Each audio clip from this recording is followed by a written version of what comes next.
తిరిగి BCN news కి స్వాగతం. పశ్చిమ గోదావరి జిల్లా నర్సాపురం మండలం సీతారాంపురం గ్రామంలోని స్వర్ణాంధ్ర ఇంజనీరింగ్ కళాశాలలో ఐటీ డిపార్ట్మెంట్ ఆధ్వర్యంలో దేవి శరన్నవరాత్రి మహోత్సవాలు ఘనంగా నిర్వహించారు. ఈ సందర్భంగా అధ్యాపకులు మాట్లాడుతూ కళాశాల మేనేజ్మెంట్ ఆధ్వర్యంలో దేవి నవరాత్రులు ఘనంగా నిర్వహించామన్నారు. ఈ కార్యక్రమంలో కళాశాల chairman KV Satyanarayana, treasurer Trinath, director Addala Srihari, కళాశాల principal Suresh Kumar, vice principal Gopichand, HOD, faculty సిబ్బంది, విద్యార్థులు పాల్గొన్నారు.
ఈరోజు స్వర్ణాంధ్ర ఇంజనీరింగ్ కాలేజ్లో ఐటీ డిపార్ట్మెంట్ తరఫున సరస్వతి పూజ చేయడం జరిగింది. విద్యార్థులందరూ భారీ సంఖ్యలో పాల్గొన్నారు. విద్యార్థులు కోలాటం ఆడారు. అలాగే నవదుర్గ అలంకారంలో చాలా బాగా వేషధారణ చేసుకుని అందరినీ ఆహ్లాదపరిచారు. కాలేజ్ అంతా ప్రసాదాలు వితరణ చేశాము. తర్వాత మేము బతుకమ్మ ఆడాము. సో దీనివల్ల విద్యార్థుల్లో ఐక్యత పెరిగి వాళ్ళందరూ కూడా మన సాంప్రదాయం గురించి తెలుసుకుని వాళ్ళందరూ పాటిస్తారని ఆశిస్తున్నాం. మేము స్వర్ణాంధ్ర ఐటీ డిపార్ట్మెంట్లో ప్రతి సంవత్సరం దసరా ఉత్సవాలు చేస్తాం. ఈ సంవత్సరం అలాగే చాలా ఘన విధంగా చేశాము. దీనికి మేనేజ్మెంట్ సహకారం, మా హెచ్ఓడి సహకారంతో చాలా బాగా చేశాము. So thank you to everyone. అందులోనే మేము ఇందులో బతుకమ్మ కూడా చేస్తుంటాం. ఉదయం సరస్వతి పూజ చేస్తాము. తర్వాత ప్రసాదాలు కాలేజ్ మొత్తం పంచిపెట్టాము. ఆఫ్టర్నూన్ నుండి కోలాటం చేశాము. విద్యార్థులందరూ కోలాటంలో పాల్గొన్నారు. మా నవదుర్గాస్ అందరూ వేషాలు వేసుకొని చాలా బాగా పర్ఫామ్ చేశారు. ఆ తర్వాత మేము ఈ బతుకమ్మ కూడా చేశాము. ఫ్యాకల్టీ, స్టూడెంట్స్ అందరూ కలిసి ఘన విజయంగా ఈ ప్రోగ్రామ్ అంతా బాగా చేశాము. అందరికీ ధన్యవాదాలు. పశ్చిమ గోదావరి జిల్లా మొగల్తూరులో మైనర్ బాలికపై అత్యాచారం ఘటనపై 5వ జిల్లా కార్యదర్శి పొగాకు పూర్ణ తీవ్ర ఆగ్రహం వ్యక్తం చేశారు.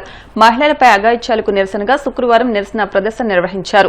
హైదరాబాద్ జిల్లా కార్యదర్శి పొగాకు పూర్ణ, కోశాధికారి ఎస్ జయప్రభ, భీమవరం టౌన్ కార్యదర్శి ఎం సరోజిని, నర్సాపురం టౌన్ కమిటీ సభ్యురాలు బి భువనేశ్వరి తదితరులు పాపని పరామర్శించి తల్లిదండ్రులకు ధైర్యం చెప్పారు. ఈ సందర్భంగా పూర్ణ మాట్లాడుతూ నిందితుడిని కఠినంగా శిక్షించాలని డిమాండ్ చేశారు. బాలికలు, మహిళల రక్షణకు ప్రభుత్వం తక్షణమే ప్రత్యేక పటిష్ట చర్యలు తీసుకోవాలని కోరారు. కోనాల జాన్బాబు అనే అతను 60 సంవత్సరాలు ఇంజేటి రాజేష్ గారి కుమార్తెను అతను మొన్న రాత్రి అత్యాచారం చేయటం జరిగింది. వెంటనే పాప రక్తం కార్చుకుంటూ తల్లి దగ్గరికి వచ్చి ఈ విధంగా జరిగిందని ఆ పాప వాపోవటంతో వెంటనే పోలీస్ స్టేషన్కి వెళ్ళి కేసు నమోదు చేయటం జరిగింది. వెంటనే పాపని నర్సాపురం గవర్నమెంట్ హాస్పిటల్లో జాయిన్ చేశారు. చిన్న పాప 6 సంవత్సరాల పాప మొన్న వరకు అంగన్వాడీ కేంద్రానికి వెళ్ళి ఇప్పుడే ఫస్ట్ క్లాస్లో జాయిన్ అయ్యింది. అంటే ఈ రోజున మహిళల మీద, బాలికల మీద జరిగే దాడులకి కఠినంగా శిక్షలు పడకపోవటం వల్లే ఇట్లాంటి దారుణాలన్నీ జరుగుతున్నాయి. ఈ దారుణాన్ని ఖచ్చితంగా అందరూ కూడా ఖండించవలసిన అవసరం ఉంది. అతనికి ఖచ్చితంగా మహిళా సంఘంగా, అఖిల భారత ప్రజాతంత్ర మహిళా సంఘంగా ఆ పాపకి అండగా మేము ఉంటాము. అలాగే నక్కవారి పాలెంలో ప్రజానీకం అందరూ ఆ పాపకి అండగా ఉన్నారు. కఠినంగా ఏదైతే తప్పు చేశాడో అతనికి కఠినంగా శిక్ష పడాలని చెప్పి 5వ మహిళా సంఘంగా మేము డిమాండ్ చేస్తున్నాము. రాష్ట్ర ప్రభుత్వంగా చూసుకున్నట్లయితే 30,000 మంది మహిళలు మిస్ అయిపోయారు. ఆ మహిళలందరినీ కాపాడే బాధ్యతే నాది. ప్రశ్నించండి, ఏ సమస్య వచ్చినా సమాధానాల కోసం వెతకండి అని చెప్పిన మంత్రులే ఇప్పుడు వచ్చేసరికి మహిళల మాన ప్రాణాలకు విలువ, రక్షణ అనేది లేక లేకుండా పోయింది. మహిళలకు రక్షణ కల్పించినప్పుడు మాత్రమే ఈ రాష్ట్రం అధోగతి పాలవకుండా ఉంటుంది. అంతకు ముందు కూడా మహిళల మీద చాలా అఘాయిత్యాలు జరిగినా ఏ ప్రభుత్వాలు పట్టించుకోవటం లేదు. ఓన్లీ మాటల వరకే పరిమితం అవుతున్నాయి. చట్టాలను కన్నా కఠినంగా అమలు జరిగినట్లయితే గనక రక్షణ అనేది వస్తుంది. కేవలం ఓటు బ్యాంకుగానే మహిళలను చూస్తున్నారు. ఇట్లాంటి దారుణాలు జరుగుతున్నాయి. వీటన్నిటిని అరికట్టే వరకు 5వ మహిళా సంఘంగా మేము పోరాటం చేస్తాము. ఈ బాలికకు న్యాయం జరిగే వరకు అతనికి కఠినంగా శిక్ష పడి బిడ్డ మరి పాపం ఎక్కడ పరాలంటారు మాకు తెలియదంటే మాకు పనికి వెళ్ళకపోతే మాకు పట్టకాడికి ఇంట్లో నలుగురు ఉంటే నలుగురు మేము వెళ్ళిపోవాలంటే ఆడుకొప్పకూడదు వెళ్ళికొప్పకూడదు బిడ్డలు పెట్టుకుని లేకపోతే మాకు పట్టకాడుతుంది. బాబా మా బిడ్డకి ఇంత ముప్పు జరిగింది కనుక మీరు అందరూ ఏం చేస్తారు, ఈ ప్రభుత్వం ఏం చేస్తారో మీరు అందరూ అండగా ఏం చేస్తారు మాకైతే తెలియదు. మా బిడ్డలకి రక్షణ కల్పించింది బాబు. ఇంకెంతగా పెట్టుకుని కూకుని బిడ్డలు అలా పెంచుకోవాలి. మేము కడుపులో పెట్టి దాచుకుని బిడ్డలు అలా పెంచుకుంటప్పుడు ఎక్కడికి వెళ్ళిపోకుండా బతకాలంటే మాకేమన్నా వెనక ఆధారం ఉందా? ఏమున్నదండి మాకు రెక్కలే ఆధారు. మరి రెక్కలు పట్టుకుని మేము వెళ్ళిపోతాం. పిల్లలు కూడా తీసుకెళ్తే మేము ఏం చేయమండి? ఎంతమంది బిడ్డలు ఇలా పాడు చేస్తారు, ఎలాగైతే చేస్తారు చేయండి బాబా. మీరు ప్రభుత్వం ఏం చేస్తారో, మీరు పెద్దలు ముఖ్య నాయకులు అందరూ ఏం చేస్తారో మీకు దండమండి. మీరు కాకినాడలో ప్రముఖ హీరోయిన్ నేహా శెట్టి సందడి చేశారు. కాకినాడ మెయిన్ రోడ్ లో నూతనంగా ఏర్పాటు చేసిన వెండి ఆభరణాల సంస్థ గోయాస్ 17వ బ్రాంచ్ ను ఆమె ప్రారంభించారు.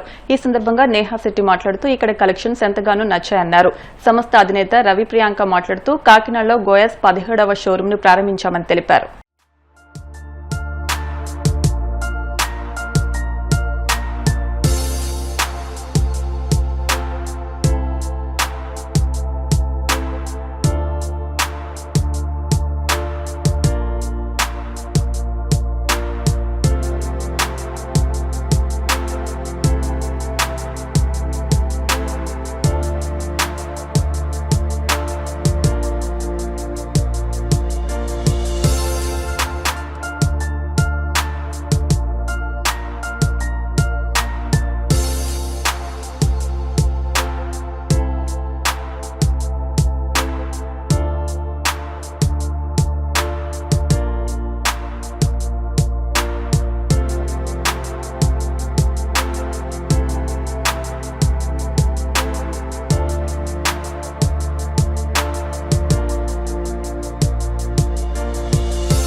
Thank you so much. మీరు అన్ని చోట్కి వస్తారు, ఏ స్టోర్ ఓపెనింగ్ అయినా, ఏ ఫిల్మ్ అయినా, ఏదైనా మీరు సపోర్ట్ చేయడానికి ఉంటారు. So thank you so much మీకు. Congratulations to both Priyanka and Ravi on their 17th store opening.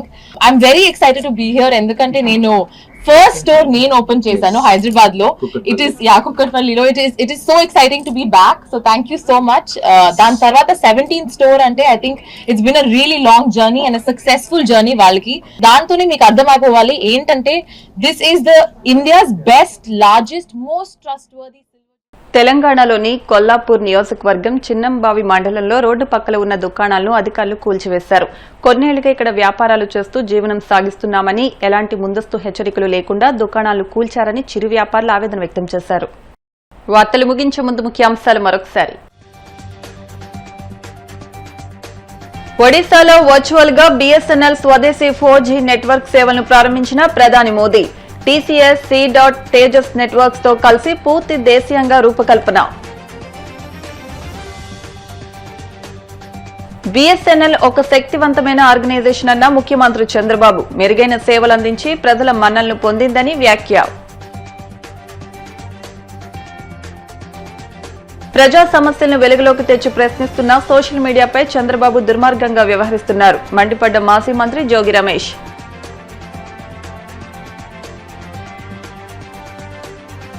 Tiruchanur Shri Padmavati అమ్మవారిని దర్శించుకున్న భారత ఉపరాష్ట్రపతి సిపి రాధాకృష్ణన్ పూర్ణ కుంభంతో స్వాగతం పలికిన ఆలయ అర్చకులు. ఈ వార్తలు ఇంతటితో సమాప్తం. మరిన్ని వార్తల కోసం BCN digital YouTube channel, Facebook page ను ఫాలో అవ్వండి. అప్డేట్ వార్తల కోసం ప్లీజ్ సబ్స్క్రైబ్.